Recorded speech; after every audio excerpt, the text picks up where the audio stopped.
Assalamualaikum warahmatullahi wabarakatuh. Selamat pagi teman-teman dan ibu dosen yang kami hormati. Perkenalkan, kami dari kelompok B, kelas K013 akan mempresentasikan materi chapter 11 yang berjudul Depreciation, Impairments, dan Depletion. Pada kesempatan ini kami akan membahas mengenai pengertian penyusutan aset tetap, faktor-faktor yang mempengaruhi penyusutan, lalu metode-metode penyusutan. Selanjutnya ada penurunan nilai aset atau impairment serta depletion yang berkaitan dengan pengalokasian biaya sumber daya alam. Materi ini sangat penting karena berhubungan dengan bagaimana perusahaan mencatat dan melaporkan nilai aset secara wajar dalam laporan keuangan. Dengan memahami topik ini, kita dapat mengetahui bagaimana aset dialokasikan nilainya selama masa manfaatnya. Semoga presentasi kami dapat memberikan pemahaman yang baik dan bermanfaat bagi kita semua. Baik, tanpa berlama-lama lagi, mari kita mulai presentasinya. Perkenalkan anggota kelompok kami. Yang pertama ada Cika Makaila Putri Nugroho dengan NPM terakhir 047. Yang kedua Prakasa Daniswara dengan NPM terakhir 147. Yang ketiga ada Ramadina Saiful Zakiyah dengan NPM terakhir 233. Yang keempat ada Anggi Islami Siregar dengan NPM terakhir 241.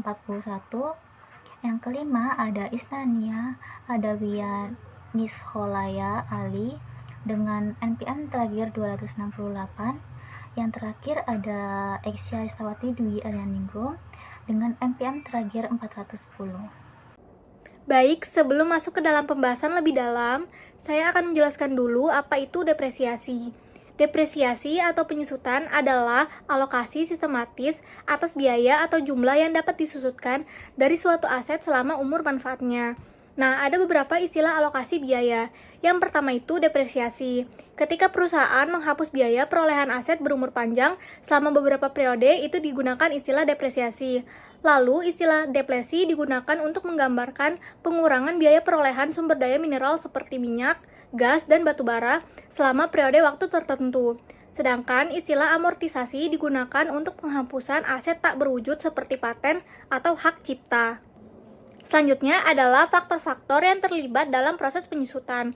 Terkait faktor-faktor yang terlibat dalam proses penyusutan, maka cara paling mudah adalah menjawab 3 pertanyaan dasar, yaitu yang pertama, berapa dasar penyusutan yang akan digunakan untuk aset tersebut. Yang kedua adalah berapa umur manfaat aset, dan yang ketiga adalah metode pembagian biaya apa yang terbaik untuk aset ini. Baik, kita masuk ke yang pertama dulu, yaitu basis atau dasar penyusutan untuk aset. Dasar yang ditetapkan untuk penyusutan adalah fungsi dari 2 faktor. Yang pertama adalah biaya perolehan asli atau original cost, dan yang kedua adalah nilai residual atau residual value. Nilai residual ini adalah perkiraan jumlah yang akan diterima perusahaan ketika menjual aset atau berhenti memakainya. Nah, di sini ada ilustrasinya. Jika aset memiliki biaya perolehan asli atau original cost sebesar $10.000 dan nilai residualnya adalah $1.000, maka dasar penyusutan atau depreciable base-nya adalah $9.000 yang didapatkan dari $10.000 dikurangi $1.000 yang menghasilkan $9.000. Selanjutnya, yang bagian kedua adalah estimasi umur manfaat. Nah, umur manfaat seringkali berbeda dari umur fisiknya. Nah, sebagai contoh, sebuah mesin mungkin secara fisik mampu menghasilkan produk tertentu selama bertahun-tahun setelah umur manfaatnya berakhir. Akan tetapi, perusahaan mungkin tidak menggunakan peralatan selama masa itu karena biaya produksi produk pada tahun kemudian mungkin terlalu tinggi. Perusahaan menghentikan penggunaan aset karena 2 alasan, yaitu yang pertama adalah faktor fisik, misalnya kerusakan atau keausan yang membuat aset tersebut sulit melakukan tugasnya tanpa batas. Lalu yang kedua adalah faktor ekonomi atau usang. Nah, faktor ekonomi ini dapat diklasifikasikan menjadi 3 kategori. Yang pertama itu ketidakcukupan, yaitu terjadi ketika aset berhenti menjadi manfaat bagi perusahaan. Yang kedua adalah supersession, yaitu penggantian aset dengan yang lebih efisien. Dan yang ketiga adalah keusangan, yaitu semua situasi lainnya yang tidak termasuk dalam ketidakcukupan dan supersession. Selanjutnya kita masuk ke bagian metode penyusutan. Akuntan mensyaratkan bahwa metode penyusutan yang digunakan adalah metode yang sistematis dan rasional. Nah, sebuah perusahaan itu dapat menggunakan sejumlah metode penyusutan, diantaranya adalah yang pertama itu ada metode aktivitas. Metode ini mengasumsikan bahwa penyusutan adalah fungsi dari penggunaan atau produktivitas dan bukan fungsi dari berlalunya waktu. Untuk rumusnya adalah cost dikurangi residual value, kemudian dikalikan dengan hours this year, lalu dibagi dengan total estimated hours yang menghasilkan depreciation charge. Nah, ini ada ilustrasi contohnya. Terdapat sebuah data dari Stanley Coal Mines. Nah, untuk harga alat beratnya itu ada 500.000, estimasi masa manfaatnya ada 5 tahun, estimasi nilai sisanya adalah 50.000, dan masa pakai produktivitasnya adalah 30.000 jam. Nah, apabila Stanley menggunakan alat berat selama 4.000 jam pada tahun pertama, maka untuk mencari beban penyusutannya adalah langkah pertama itu 500.000 dikurangi dengan 50.000. Setelah itu hasilnya dikalikan dengan 4.000 dan kemudian dibagi dengan 30.000 yang nantinya akan menghasilkan 60.000 dolar. Nah, pada metode ini terdapat kelemahan, yaitu metode ini tidak sesuai dalam situasi di mana penyusutan merupakan fungsi dari waktu, bukannya aktivitas. Lalu yang selanjutnya adalah metode yang kedua adalah metode garis lurus. Metode ini menganggap bahwa penyusutan sebagai fungsi waktu dan bukan fungsi penggunaan. Untuk rumusnya adalah cost dikurangi residual value dibagi dengan estimated service life yang menghasilkan depreciation charge. Nah, di sini kita pakai contoh data yang sama seperti metode sebelumnya. Jadi untuk menghitung beban penyusutannya adalah 500.000 dikurangi 50.000, kemudian hasilnya dibagi dengan 5 yang nantinya menghasilkan 90.000 dolar.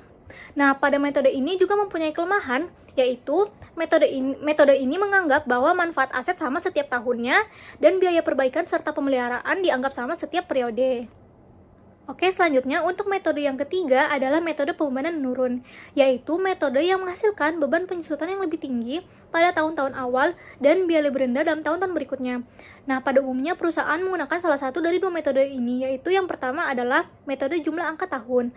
Metode ini menghasilkan pembebanan penyusutan yang menurun berdasarkan menurunnya pecahan biaya perolehan yang dapat disusutkan, atau dengan kata lain, biaya perolehan asli dikurangi nilai residual. Nah, setiap pecahan itu menggunakan jumlah tahun sebagai penyebutnya. Misal, angka tahunnya adalah 5, maka penyebutnya itu sisa dijumlahkan, yaitu 5 tambah 4 tambah 3 tambah 2 tambah 1 yang menghasilkan 15. Jadi penyebutnya adalah 15. Sedangkan untuk pembilangnya adalah jumlah tahun perkiraan sisa umur pada awal tahun. Seperti yang diilustrasi, di situ tertulis dari tahun pertama sampai kelima itu tertulis 5/15, 4/15, 3/15, 2/15, dan 1/15.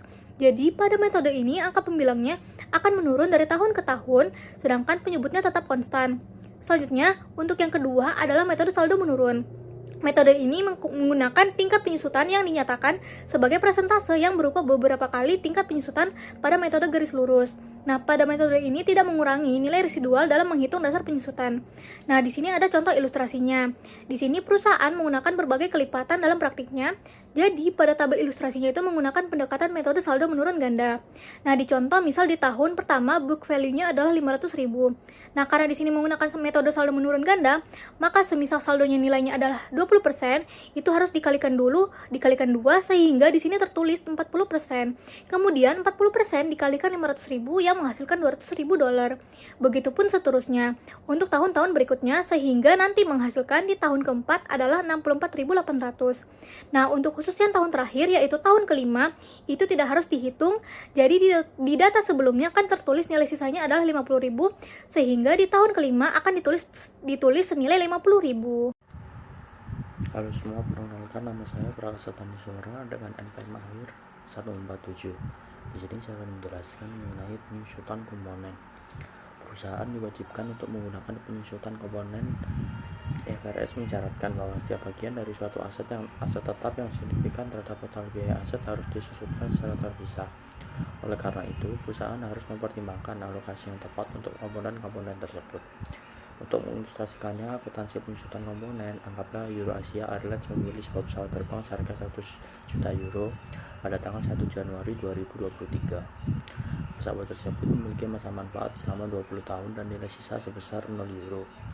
EuroAsia menggunakan metode garis lurus untuk penyusutan semua pesawat terbangnya. Eurasia mengidentifikasi komponen, jumlah, dan masa manfaat. Berikut selanjutnya akan menjelaskan mengenai komponen-komponen yang disusupkan dalam pesawat tersebut. Yang pertama yaitu komponen pesawat. Jadi ketika perusahaan Euro Airlines membeli pesawat, maka dari aset tetap pesawat tersebut dipecah dalam beberapa komponen. Yang pertama itu ada airframe atau bodi pesawat, terus ada engine komponen atau mesin pesawat, lalu ada komponen-komponen lain yang memiliki masa dan nilai ekonomis yang berbeda-beda. Yang untuk airframe memiliki masa guna sepanjang 20 tahun, lalu engine komponen sepanjang 8 tahun, lalu order komponen sepanjang 5 tahun. Lalu untuk perhitungan depresiasi komponen itu dengan nominal komponen dibagikan dengan nilai masa manfaat komponen tersebut. Contohnya seperti airframe memiliki nilai komponen total sebanyak 60 juta dibagi dengan nilai masa komponennya itu sebesar 20 tahun, sehingga didapatkan nominal sebesar 3 juta per tahun, dan juga komponen-komponen lainnya menggunakan perhitungan yang sama. Lalu ketika terjadi jurnal penyusutan, maka nominal yang didapatkan adalah komponen depresiasi selama 1 tahun tersebut. Dari total ada 3 komponen dari pesawat itu, yaitu sebesar 8.600.000 dicatat dengan akun depreciation expense dengan accumulated depreciation equipment. Lalu pada laporan posisi keuangan, Eurasia nanti akan melaporkan komponen depresiasi komponen dalam satu akun, sehingga pada laporan posisi keuangan hanya ada akun airplane dikurangi dengan akumulasi depreciation airplane, itu mencakup komponen 3 komponen dalam penyusutan pesawat. Baik, sini saya akan menjelaskan mengenai penyusutan dan periode parsial. Perusahaan itu jarang membeli aset tetap pada hari pertama periode fiskal atau menjualnya pada hari terakhir periode fiskal. Pertanyaannya itu berapa banyak penyusutan yang harus dibebankan perusahaan untuk periode parsial yang terlibat. Dalam menghitung beban penyusutan untuk periode parsial, perusahaan harus menentukan beban penyusutan untuk 1 tahun penuh dan kemudian membagi beban penyusutan ini secara proporsional antara 2 periode yang terlibat. Proses ini harus berlanjut sepanjang masa manfaat aset tersebut. Misalnya anggaplah Celtex Ltd membeli mesin bor otomatis dengan masa pakai 5 tahun seharga 45.000 tanpa nilai sisa. Celtex hanya membebankan penyusutan untuk 6 dan 23 bulan selama tahun tersebut. Total penyusutan untuk 1 tahun penuh dengan asumsi metode penyusutan garis lurus adalah 9.000. 45 didapatkan dari 45.000 dibagi 5 tahun, sehingga didapatkan 9.000 euro per tahun. Oleh karena itu penyusutan untuk tahun pertama sebagian adalah 2/3 dibagi 12 lalu dikali 9.000 euro, mendapatkan hasil sebesar 5.000 euro. Kenapa perusahaan mencatat menggunakan 2/3/12? Karena perusahaan Celtex Ltd itu membeli bor pada tanggal 10 Juni 2022. Lalu perusahaan itu berakhir pada tanggal 31 Desember, sehingga perusahaan itu mencatat penyusutan persediaan tersebut tidak 1 tahun penuh, hanya pada saat barang tersebut diperoleh lalu sampai pada akhir periode perusahaan tersebut, sehingga hanya mencatat 2/3 periodenya untuk penyusutan barang tersebut, tidak 1 tahun penuh. Selanjutnya itu penyusutan dan periode parsial. Perhitungan periode parsial relatif sederhana ketika Celtex menggunakan metode penyusutan garis lurus. Tetapi bagaimana penyusutan periode parsial ditangani jika menggunakan metode percepatan seperti jumlah angka tahun atau saldo menurun ganda? Sebagai ilustrasi, anggaplah Celtex membeli mesin lain seharga 10.000 euro pada tanggal 1 Juli 2022 dengan masa manfaat yang diperkirakan 5 tahun dan tanpa nilai sisa. Ilustrasi menunjukkan angka penyusutan untuk tahun 2022, 2023 dan 2024 untuk next slide. Selanjutnya saya akan menjelaskan mengenai perhitungan penyusutan menggunakan sum of the year digits sama double declining balance. Jadi untuk sum of the year digits ini caranya itu adalah dengan mencari sisa umur ekonomis dari barang tersebut. Sebagai contoh pada tabel di sini dapat diketahui pada tahun pertama itu dia menggunakan 5 di sini yang dimaksud adalah nilai umur ekonomis dari barang itu yang belum digunakan. Karena pada tahun pertama ini masih belum ada penyusutan yang terjadi, maka menggunakan maka barang tersebut belum digunakan sama sekali. Lalu untuk 15 ini didapatkan dengan total dari tahun pertama sampai tahun kelima. Jadi tahun pertama sampai tahun kedua, tahun ketiga sampai tahun kelima, maka menghasilkan jumlah nominal sebanyak 15. Lalu pada tahun kedua itu dia menggunakan 4/15. 4 di sini kenapa pada tahun kedua dia menggunakan 4? Karena pada tahun pertama kan dicatatnya itu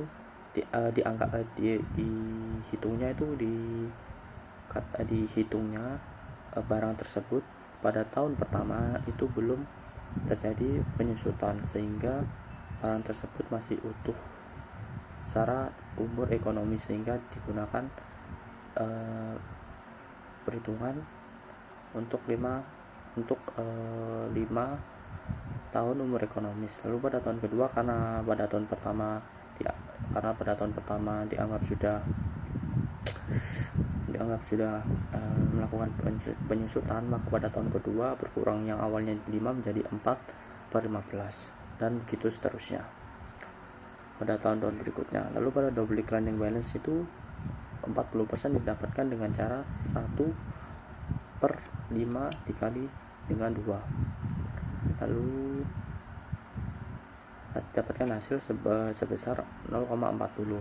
0,40 itu dikali 10.000 euro mendapatkan hasil 4.000.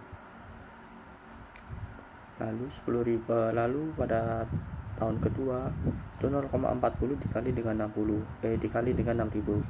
6.000 nya itu didapat dari 10.000 dikurangi 4.000 menjadi 6.000. Dan begitu seterusnya. Ketika pada tahun kedua mendapatkan hasil 2.400, maka pada tahun ketiga itu dikalikan 0,40 dikalikan dengan 3.600, itu didapatkan juga dengan 6.000 dikurangkan dengan 2.400. Selanjutnya saya akan menjelaskan mengenai fractional year policy. Di sini terbagi menjadi 5. Yang pertama itu ada nearest fraction of year. Cara perhitungannya ini saya akan menjelaskan pada saat tahun awal dan juga tahun akhir. Di sini untuk tahun awal pada nearest fraction of year itu menggunakan cara 6,667/12 dikali 9.000 euro. 9.000 euro ini didapatkan dari 45.000 dibagi umur ekonomis dari persediaan tersebut, yaitu 5 tahun, sehingga didapatkan per tahunnya 9.000 euro. Kenapa dibagi 6,667? Itu didapatkan dari 20/30, lalu hasilnya 0,667, lalu ditambah dengan 6 bulan. Kenapa kok dibagi 20/30? Itu karena pada saat pembelian aset tersebut itu dibeli pada tanggal 10 Juni. Jadi perhitungan bulan Juni itu jadi penyusutan barang yang digunakan pada bulan Juli itu hanya 20 hari saja, karena pada tanggal 10 Juni itu barang tersebut baru dibeli. Lalu pada tanggal 11 sampai tanggal 30 itu diakui sebagai penyusutan, sehingga hanya 20 hari dari total bulan Juni itu yang menjadi penyusutan, sehingga 20/30 itu dibagi ketemu 0,667 terus ditambah 6 bulan, jadi hasilnya 6,667 dibagi total satu periode pada awal tahun dia beli, jadi per 12, jadi hasilnya 9.000. Lalu pada akhir tahun 2027 itu tinggal di selisihnya aja pada awal periode perusahaan membeli persediaan tersebut. Jadi 6,6667 dikurangi 12 hasilnya itu 5,3333 per 12 sehingga dapatkan hasil sebesar 4000. Lalu untuk nearest full mount itu diasumsikan dengan membulatkan pada awal persediaan dibeli. Jadi pada saat Juni itu dihitungnya bukan 20/30 tapi dihitung 1 bulan penuh, sehingga pada saat perhitungan awal tahun pembelian persediaan itu 7/12 dikali 9.000 mendapatkan hasil 5250. Namun sebagai konsekuensinya, karena kita membulatkan di awal bulan saat persediaan itu dibeli, maka pada akhir masa ekonomis persediaan maka dihitung dengan 5/12 dikali 9.000, karena pada saat awal periode itu sudah menggunakan 7/12, maka kita menggunakan sisanya aja, jadi 5/12 kali 9.000 hasilnya adalah 3750. Lalu half year in period of acquisition and disposal ini rata-rata ya, jadi pada awal tahun dan akhir tahun itu menggunakan nominal yang sama, yaitu 4.500 dan juga 4.500. Untuk perhitungannya itu adalah 6/12 kali 9.000, maka hasilnya itu 4.500. Karena di sini mengasumsikan half time period of acquisition and disposal, jadi seimbang. Jadi di awal tahun itu perhitungannya 6 bulan, maka di akhir tahun juga 6 bulan. Lalu pada full year in period of acquisition ini dia menjadikan pada tahun pertama dia membeli barang itu dihitung 1 tahun penuh, meskipun dia belinya itu pada Juni, sehingga pada tahun 2027 itu tidak ada penyusutan, karena semua penyusutannya sudah dilakukan pada saat tahun awal membeli persediaan. Lalu non in period of acquisition ini kembalikannya dari full year in period of acquisition, jadi dia mengakuinya itu pada akhir persediaan, akhir ekonomis persediaan tersebut.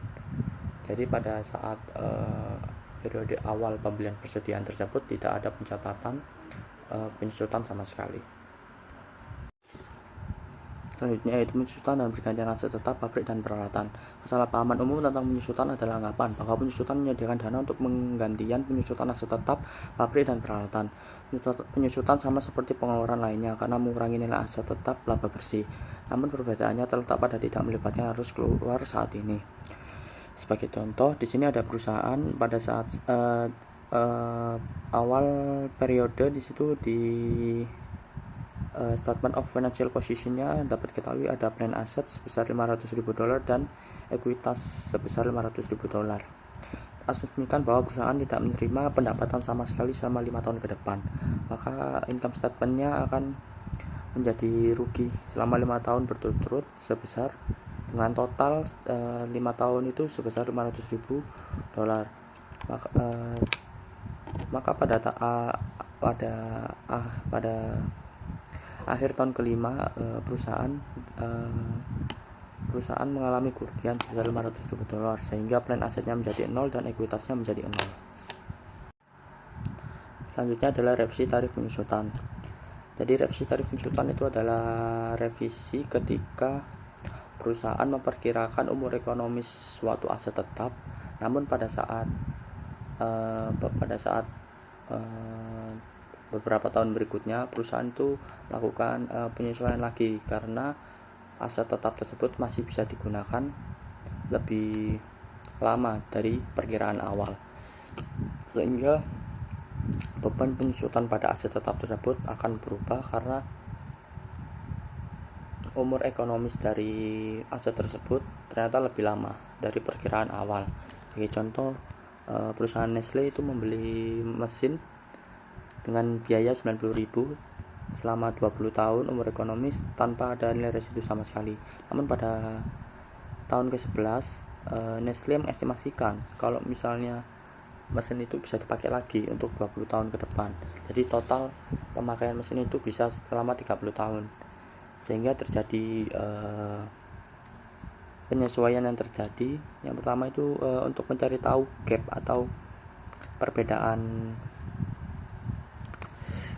selisih, untuk mencari selisih kalau misalnya mesin yang dibeli itu menggunakan umur ekonomis 20 dan juga menggunakan umur ekonomis 30.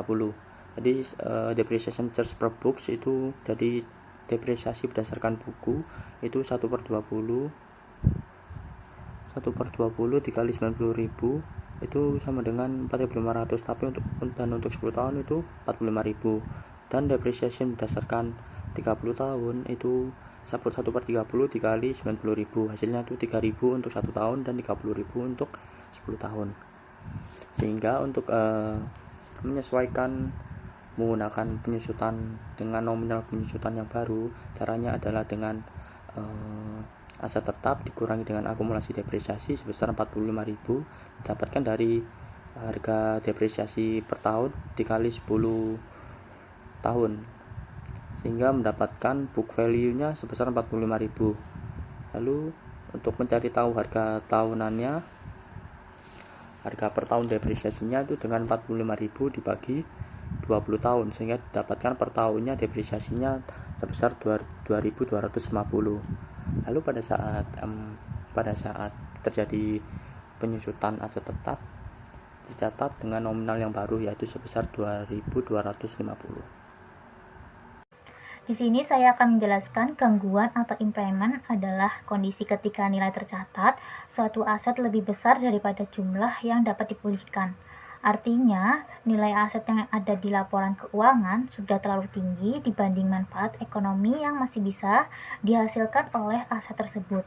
Jika hal ini terjadi, maka perusahaan harus mencatat kerugian penurunan nilai.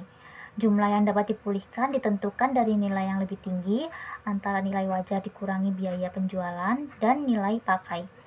Nilai pakai ini adalah nilai sekarang dari arus kas masa depan yang diharapkan dari aset tersebut. Selanjutnya ada ilustrasi gangguan. Sebagai contoh, sebuah peralatan memiliki nilai tercatat sebesar 200.000 euro, nilai wajar dikurangi biaya penjualan sebesar 180.000 euro, sedangkan nilai pakainya sebesar 175.000 euro. Jumlah yang dapat dipulihkan adalah nilai tertinggi, yaitu 180.000 euro, karena nilai tercatat sebesar 200.000 euro, lebih besar dari 180.000 euro. Maka perusahaan mengalami kerugian penurunan nilai sebesar 20.000 euro. Setelah dicatat, nilai buku aset turun menjadi 180.000 euro. Selanjutnya, pemulihan kerugian penurunan nilai. Jika pada periode berikutnya kondisi ekonomi membaik dan nilai aset meningkat, maka kerugian penurunan nilai yang pernah dicatat dapat dipulihkan. Namun, nilai aset setelah pemulihan tidak boleh melebihi nilai buku yang seharusnya jika aset tersebut tidak pernah mengalami penurunan nilai sebelumnya. Contohnya, jika nilai aset turun menjadi 100 juta rupiah, lalu kondisi membaik, maka perusahaan boleh menaikkan kembali nilai aset sesuai batas yang diizinkan. Nah, untuk unit penghasilan uang tunai atau cash generating unit atau CGU itu adalah kelompok aset terkecil yang mampu menghasilkan arus kas masuk secara independen dari aset lainnya. Konsep ini digunakan apabila suatu aset tidak bisa dinilai secara terpisah. Contohnya adalah cabang toko, pabrik, hotel, atau divisi usaha. Jika satu mesin tidak bisa menghasilkan pendapat sendiri tanpa bantuan aset lain, maka pengujian impairment dilakukan pada kelompok aset tersebut. Nama saya Cika Makala Putri Nugroho dengan MPM akhir 047. Di sini saya akan menjelaskan mengenai yang pertama, yaitu tentang impairment of asset to be disposed of. Jadi aset yang akan dilepas dinilai bukan lagi berdasarkan penggunaannya dalam operasi, melainkan berdasarkan potensi kas yang akan diterima dari penjualannya. Karena itu, perusahaan itu menggunakan pendekatan nilai terendah antara biaya perolehan dan nilai realisasi neto, yaitu nilai wajar setelah dikurangi biaya penjualan agar mencerminkan estimasi kas bersih yang realistis. Nah, selama aset diklasifikasikan untuk dilepas, perusahaan itu tidak lagi melakukan penyusutan atau amortisasi. karena aset tersebut tidak digunakan untuk menghasilkan pendapatan operasional. Nah, penyusutan dianggap tidak relevan karena manfaat ekonomisnya tidak berasal dari pemakaian, melainkan dari proses penjualan. Selanjutnya, aset yang akan dilepas itu diperlakukan serupa dengan persediaan karena sama-sama berorientasi pada penjualan. Oleh sebab itu, digunakan konsep lower of cost or net realizable value sehingga nilai aset mencerminkan jumlah yang paling konservatif dan dapat direalisasikan. Kemudian, perusahaan itu wajib meninjau nilai aset secara berkala pada setiap periode pelaporan untuk memastikan bahwa nilai tercatatnya tetap mencerminkan kondisi pasar terkini. Nah, dalam proses saat ini, nilai aset itu bisa diturunkan jika mengalami penurunan nilai atau dinaikkan kembali jika kondisi membaik, tetapi kenaikan tersebut dibatasi agar tidak melebihi nilai sebelum penurunan. Selanjutnya, setiap kerugian atau keuntungan yang timbul akibat perubahan nilai aset yang akan dilepas diakui dalam laporan laba rugi sehingga bagian dari laba operasi. Biasanya pos ini tuh disajikan dalam bagian pendapatan dan beban lain-lain agar tetap terpisah dari aktivitas utama perusahaan. Nah, kemudian inti dari perlakuan ini tuh adalah bahwa setiap aset itu tidak lagi digunakan dalam operasi. Fokus pelaporan itu beralih sepenuhnya pada kemampuan aset tersebut untuk menghasilkan kas melalui penjualan. Dengan demikian, seluruh pengukuran dan pelaporan diarahkan untuk mencerminkan nilai realisasi yang paling relevan dan andal. Selanjutnya, saya akan menjelaskan mengenai depletion. Jadi, depresiasi itu adalah proses akuntansi untuk mengalokasikan biaya perolehan sumber daya alam, khususnya sumber daya mineral seperti minyak, gas, dan hasil tambang yang memiliki karakteristik dikonsumsi sepenuhnya saat digunakan dan hanya dapat digantikan melalui proses alami. Nah, berbeda dengan aset tetap yang tetap memiliki bentuk fisik setelah digunakan, sumber daya mineral akan habis seiring eksploitasi. Meskipun demikian, permasalahan akuntansinya itu tetap serupa, yaitu bagaimana menentukan dasar biaya yang tepat serta bagaimana mengalokasikan biaya tersebut secara sistematis selama masa pemanfaatnya. Oleh karena itu, depresi itu digunakan untuk mencerminkan penurunan nilai sumber daya mineral seiring dengan jumlah yang diekstraksi dan digunakan dalam kegiatan operasional perusahaan. Nah, yang pertama saya akan membahas mengenai establishing a depreciation basis atau menetapkan dasar depresiasi. Jadi menetapkan dasar depresiasi itu berarti menentukan seluruh biaya yang akan dialokasikan selama proses eksploitasi sumber daya mineral. Nah, dalam industri ekstraktif, biaya yang muncul tidak hanya saat produksi, tetapi juga jauh sebelum sumber daya ditemukan dan siap digunakan. Oleh karena itu, perusahaan itu harus mengidentifikasi dan mengelompokkan biaya menjadi 3 tahap utama, yaitu pra-eksploitasi, eksplorasi, dan evaluasi, serta pengembangan. Nah, setiap tahap itu memiliki perlakuan akuntansi yang berbeda-beda tergantung pada tingkat kepastian manfaat ekonomis di masa depan. Nah, biaya praeksplorasi itu biasanya langsung dibebankan karena sifatnya itu masih spekulatif. Sementara itu, biaya eksplorasi dan evaluasi itu dapat dibebankan atau dikapitalisasi tergantung pada kebijakan perusahaan seperti pendekatan full cost atau successful efforts. Nah, setelah sumber daya terbukti layak, biaya pengembangan mulai dikapitalisasi sebagai bagian dari dasar depresi, terutama untuk biaya tak berwujud seperti pengeboran dan terowongan. Selain itu, biaya restorasi lingkungan juga dimasukkan dalam dasar depresi sehingga mencerminkan total pengorbanan ekonomi yang terkait dengan eksploitasi sumber daya tersebut. Selanjutnya ada write-off of research cost atau penghapusan nilai atas biaya perolehan sumber daya mineral. Nah, setelah dasar depresi itu ditentukan, langkah berikutnya adalah mengalokasikan biaya tersebut selama periode produksi.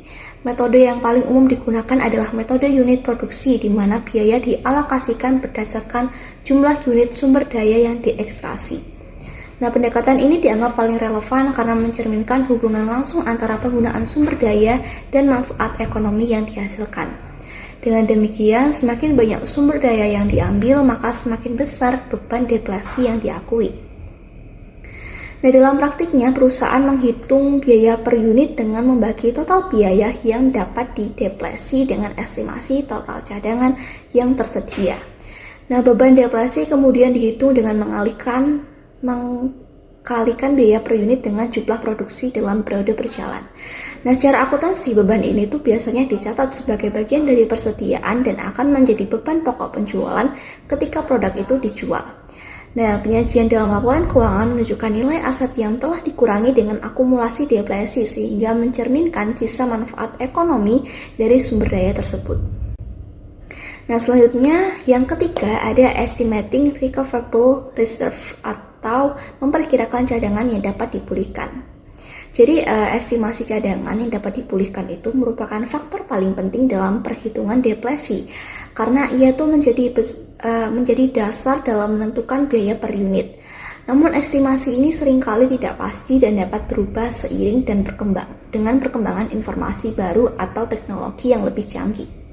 Nah, dalam industri seperti minyak dan gas, estimasi cadangan sering disebut sebagai perkiraan yang berlandaskan pengetahuan terbaik yang tersedia, bukan angka yang pasti. Nah, ketika terjadi perubahan estimasi, perusahaan itu tidak mengkoreksi periode sebelumnya, melainkan menerapkan perubahan tersebut secara prospektif. Artinya, sisa biaya yang belum dialokasikan akan dibagi dengan estimasi cadangan terbaru untuk menghasilkan tingkat deflasi yang baru. Nah, pendekatan ini menjaga konsistensi dan keandalan laporan keuangan sekaligus mencerminkan kondisi ekonomi terkini dari sumber daya yang sedang dieksploitasi. Pada slide ini saya akan menjelaskan tentang liquidating dividends atau dividen likuidasi. Dividen likuidasi ini adalah dividen yang jumlahnya melebihi laba ditahan perusahaan. Jadi dividen yang dibagikan tidak seluruhnya berasal dari keuntungan, tapi sebagian merupakan pengembalian modal kepada pemegang saham. Kondisi ini biasanya terjadi pada saat perusahaan yang hanya memiliki satu aset utama seperti perusahaan tambang dan tidak berencana melakukan ekspansi atau membeli aset baru. Karena itu, perusahaan memulai mengembalikan investasi kepada pemegang saham secara bertahap melalui pembagian dividen. Dalam akuntansi, hal yang penting adalah membedakan sumber dari dividen tersebut. Jika dividen tersebut berasal dari laba, maka dicatat sebagai pengurangan retained earnings. Sedangkan jika berasal dari modal, maka dicatat sebagai pengurangan share premium. Nah, sebagai ilustrasi, Calahan Mining membagikan dividen sebesar 3 pound per saham untuk 1 juta saham, sehingga total dividen yang dibagikan adalah 3 juta pound. Dari jumlah tersebut, 1.650 pound ini berasal dari laba ditahan, sedangkan 1.350 pound merupakan pengembalian modal. Jika dihitung per saham, setiap pemegang saham menerima 1,65 pound dari laba dan 1,35 pound sebagai pengembalian modal. Pada tabel dapat dilihat jurnal pencatatannya. Retained earnings didebit sebesar 1.650 pound karena bagian ini berasal dari laba. Kemudian share premium ordinary didebit sebesar 1.350 pound karena merupakan pengembalian modal. Dan cash dikredit sebesar 3 juta pound karena perusahaan mengeluarkan kas untuk membayar dividen tersebut. Jadi dapat disimpulkan bahwa liquidating dividends adalah dividen yang terdiri dari bagian laba dan bagian pengembalian modal kepada investor. Selanjutnya pada slide ini membahas tentang presentation of the financial statement, yaitu bagaimana perusahaan menyajikan informasi terkait biaya eksplorasi dan evaluasi dalam laporan keuangan. Nah, perusahaan ini perlu mengungkapkan informasi tersebut agar laporan keuangan lebih transparan dan mudah dipahami oleh pengguna laporan keuangan. Hal pertama yang harus diungkapkan adalah kebijakan akuntansi yang digunakan untuk biaya eksplorasi dan evaluasi, termasuk bagaimana biaya tersebut diakui sebagai aset E dan I.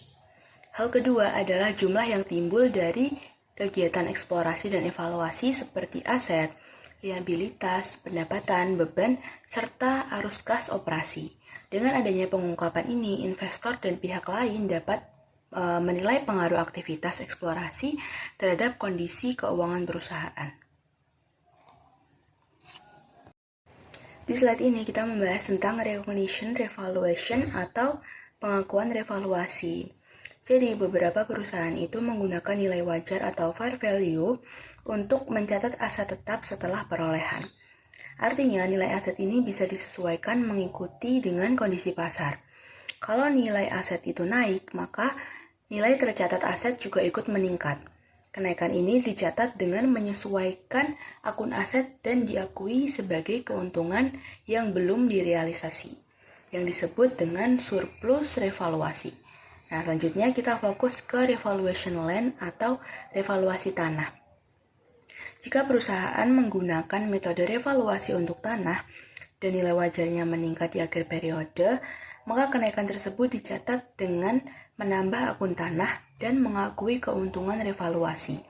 Jadi jurnalnya adalah tanah bertambah dan di sisi lain muncul unrealized gain on revaluation land.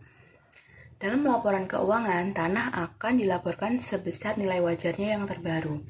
Sementara itu, keuntungan revaluasi tidak masuk ke laba rugi tetapi dicatat dalam OCI atau Other Comprehensive Income dan akan menambah ekuitas perusahaan.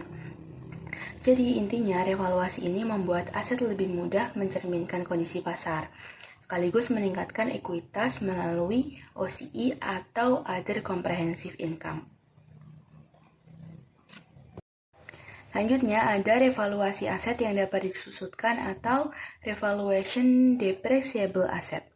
Seperti mesin atau peralatan, perusahaan dapat melakukan revaluasi agar nilai aset sesuai dengan nilai wajar. Namun sebelum itu aset tetap disusutkan seperti biasa sesuai metode yang digunakan. Yang pertama, kita mencatat penyusutan. Beban penyusutan ini dicatat di laporan laba rugi dan di sisi lain menambah akun akumulasi penyusutan. Setelah itu, jika nilai wajar aset lebih tinggi dari nilai buku, maka dilakukan revaluasi. Nah, dalam proses ini, akumulasi penyusutan disesuaikan. Kemudian nilai aset diperbarui dan selisih kenaikan dicatat sebagai keuntungan revaluasi. Selanjutnya, kita lihat penyajian di laporan keuangan. Aset tetap akan dilaporkan sebesar nilai wajar terbaru, bukan lagi nilai lama. Kemudian, keuntungan revaluasi tidak masuk ke laba rugi, tetapi dicatat dalam Other Comprehensive Income atau OCI. Dan saldo Other Comprehensive Income ini akan menambah ekuitas perusahaan. Jadi intinya, revaluasi pada aset yang disusutkan tidak hanya mengubah nilai aset, tapi juga memengaruhi penyusutan ke depan dan struktur ekuitas perusahaan. Selanjutnya kita akan membahas tentang revaluation issue atau isu dalam penggunaan metode revaluasi ini sendiri. Secara umum, revaluation accounting itu tidak harus diterapkan ke semua aset perusahaan. Perusahaan boleh memilih hanya satu kelas aset tertentu untuk direvaluasi. Namun ada aturan penting, yaitu kalau satu kelas aset itu sudah dipilih, maka seluruh aset dalam kelas tersebut wajib direvaluasi. Hal ini dilakukan agar laporan keuangan tetap konsisten dan tidak menyesatkan. Nah, di bagian kiri ini sudah ada ketentuan utama dalam revaluasi. Yang pertama, revaluasi berlaku untuk seluruh aset dalam satu kelas. Jadi tidak boleh hanya memilih aset tertentu saja. Kedua, perusahaan tidak diperbolehkan melakukan cherry picking, yaitu memilih hanya aset yang nilainya naik agar terlihat lebih bagus. Dan yang ketiga, nilai aset harus disesuaikan dengan fair value atau nilai wajar. Dan biasanya penilaian ini dilakukan oleh pihak independen atau appraisal agar hasilnya objektif. Selain itu, revaluasi juga harus dilakukan secara berkala. Jika harga aset cepat berubah, maka revaluasi dilakukan lebih sering. Selanjutnya, di bagian kanan ini sudah dijelaskan mengapa banyak perusahaan tidak menggunakan metode revaluasi. Salah satu alasannya adalah biaya appraisal yang cukup tinggi dan harus dilakukan secara rutin. Selain itu, kenaikan nilai aset tidak masuk ke laba bersih, tapi langsung ke ekuitas. Sebaliknya, kalau nilai aset turun justru akan mengurangi laba. Dan untuk aset yang disusutkan, beban depresiasinya Setelah revaluasi ini juga menjadi lebih tinggi, sehingga laba bisa semakin kecil. Namun, meskipun ada kekurangannya, metode ini tetap banyak digunakan di industri seperti hotel, properti, dan real estate karena asetnya bernilai besar dan sering mengalami kenaikan harga. Jadi, revaluasi membantu menunjukkan nilai aset yang lebih realistis. Baik, selanjutnya di sini saya akan menjelaskan mengenai presentation and analysis, yang dimana pada bagian ini akan membahas bagaimana perusahaan menyajikan dan menganalisis properti, plant, equipment, serta mineral resource dalam laporan keuangan. Nah, dalam penyajiannya, perusahaan harus mengungkapkan dasar penilaian aset, yang dimana biasanya menggunakan historical cost. Selain itu, perusahaan juga harus mengungkapkan jika terdapat pledge, liens, atau commitments yang berkaitan dengan aset tersebut. Jika ada liabilitas yang dijamin oleh aset, maka liabilitas itu tidak boleh langsung mengurangi nilai aset, tetapi harus tetap disajikan pada bagian liabilitas. Lalu perusahaan juga perlu memisahkan aset yang digunakan dalam kegiatan operasi dengan aset yang tidak digunakan dalam kegiatan operasi.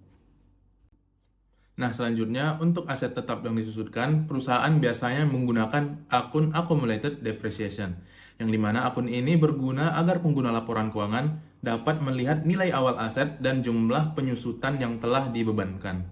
Sedangkan untuk mineral resource, perusahaan dapat menggunakan akun accumulated depletion atau langsung mengurangi akun mineral resource karena sumber daya mineral memang habis secara fisik saat digunakan atau saat diekstraksi. Nah, sebagai contohnya di sini ada Nestle Group yang melaporkan property, plant and equipment atau PPE sebagai non-current asset sebesar 26.837 juta mata uang Swiss. Nestle juga mencatat aset tetap berdasarkan historical cost dan menggunakan metode straight line untuk depresiasi. Di sini diketahui bahwa umur manfaat asetnya berbeda-beda. Misalnya building selama 20-40 tahun, machinery and equipment selama 10-25 tahun, dan vehicle selama 3-8 tahun. Lalu tanah tidak disusutkan atau tidak didepresiasikan. Lalu Nestle juga meninjau useful life, components, dan residual amounts setiap tahunnya.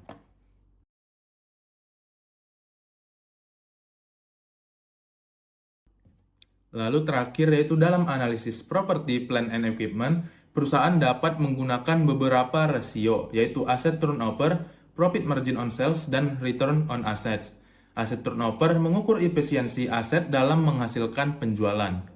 Profit margin mengukur laba bersih dari penjualan, sedangkan return on asset atau ROA mengukur kemampuan aset dalam menghasilkan laba. Jadi ROA dapat dihitung dari net income dibagi average total asset atau dari profit margin dikalikan dengan asset turnover. Demikian presentasi dari kami mengenai chapter 11 tentang depreciation, impairments, dan depletion. Dari materi yang telah kami sampaikan, dapat disimpulkan bahwa penyusutan impairment dan depletion merupakan proses akuntansi penting untuk mengalokasikan biaya aset serta mencerminkan nilai aset secara wajar dalam akuntansi keuangan. Dengan penerapan tepat, perusahaan dapat menyajikan informasi keuangan yang lebih akurat dan relevan. Kami berharap penjelasan yang kami sampaikan dapat menambah pemahaman teman-teman semua dengan materi ini. Apabila terdapat kekurangan dalam penyampaian maupun isi presentasi, kami mohon maaf. Sekian presentasi dari kami. Terima kasih atas perhatian teman-teman dan ibu dosen. Wassalamualaikum warahmatullahi wabarakatuh.